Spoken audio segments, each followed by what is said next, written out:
સુરતના શાહપુર માછલીપીઠ વિસ્તારમાં મેટ્રોની કામગીરીના કારણે મોટો ભૂવો પડવાની ઘટના બની છે। અહીં અચાનક જ 25 થી 30 ફૂટનો આ ભૂવો પડતા અફરાતફરીનો માહોલ સર્જાઈ ગયો હતો। આ ભૂવામાં લગ્ન પ્રસંગનો મંડપ અને 20 થી 25 ખુરશીઓ પણ અડધી ગરકાવ થઈ ગઈ હતી। જો કે સદનસીબે ઘટનામાં કોઈ જાનહાનિના સમાચાર સામે નથી આવ્યા।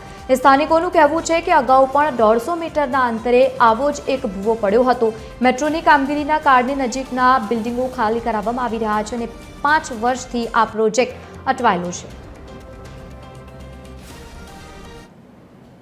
મેટ્રોના લીધે અહીંયા બે ભૂવા પડી ગયા, બરાબર 50-50, 60-60 ફૂટના બે ભૂવા પડી ગયા ના અમારા એરિયો આખો ખરાબ થઈ ગયો। બધા એરિયામાંથી ઘર ખાલી કરીને જાય છે।